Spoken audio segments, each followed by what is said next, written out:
இந்த வருஷம் ஐபிஎல்ல தோக்கடிக்க முடியாம இருந்த டீம் பஞ்சாப். பட் சமீபத்துல ஏகப்பட்ட மேட்சஸ் தோத்துக்கிட்டே இருக்காங்க.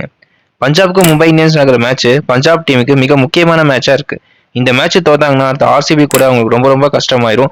எல்எஸ்ஜி கூட வேணா அவங்க ஜெயிக்கலாம். பட் அவங்க அட்லீஸ்ட் 3ல 2 மேட்சாவது பஞ்சாப் ஜெயிக்கணும், இல்லாட்டி அவங்க பிளே ஆஃப் போறதுக்கு ரொம்ப ரொம்ப கஷ்டம். மும்பை இந்தியன்ஸ் கேப்டன் ஹர்திக் பாண்டியா பஞ்சாப்க்கு அகேன்ஸ்டா நடக்கிற மேட்ச்ல மும்பை இந்தியன்ஸ் டீம் கூட தர்மசாலாக்கு டிராவல் பண்ணலன்னு சொல்லிட்டு ஒரு விஷயத்த சொல்றாங்க. மும்பை இந்தியன்ஸ் அண்ட் ஹர்திக் பாண்டியா ஒரு ஃபியூச்சர் எப்படி இருக்க போது மிகப்பெரிய கேள்விக்குறியா இருக்கு. பங்களாதேஷ் தன் சொந்த மண்ணில் பாகிஸ்தானுக்கு அகேன்ஸ்டா டெஸ்ட் மேட்ச்ல முதல்ல ஜெயிச்சிருக்காங்க. பாகிஸ்தான் பங்களாதேஷ் கூட கடைசியா விளையாட 3 டெஸ்ட் மேட்ச்ல 3மே தோத்துருக்காங்க. 2024 நடந்த டெஸ்ட் மேட்சஸ்ல 2 மேட்ச்ல 2மே தோத்தாங்க. 2026 இப்போ நடந்த மேட்ச்லயும் தோத்துருக்காங்க. இங்கிலாந்துக்கும் நியூசிலாந்துக்கும் நடக்கிற ஃபர்ஸ்ட் டெஸ்ட் மேட்சுக்கு இங்கிலாந்தோட ஸ்குவாட் அனௌன்ஸ் பண்ணிருக்காங்க. ஜாக் ராலி, ஒலி பாப்பர் டிராப் பண்ணிருக்காங்க இங்கிலாந்து டீம். இங்கிலாந்து ஸ்குவாட்ல சர்ப்ரைஸா ஜேம்ஸ் ரியூ அண்ட் எமிலி கேயர் எடுத்திருக்காங்க. இவங்க 2 பேரும் மெய்டன் டெஸ்ட் மேட்ச் விளையாட போறாங்க நியூசிலாந்துக்கு அகேன்ஸ்டா. சிஎஸ்கே ஃபேன்ஸ் எம்எஸ் தோனி இந்த வருஷம் ஐபிஎல் விளையாடுவாரா விளையாட மாட்டாருன்னு மிகப்பெரிய கேள்விக்குறியா இருந்தாங்க. லக்னோக்கு அகேன்ஸ்டா நடக்கக்கூடிய மேட்ச்ல சிஎஸ்கே டீம் கூட எம்எஸ் தோனி டிராவல் பண்ணிருக்கதா சொல்லியிருக்காங்க.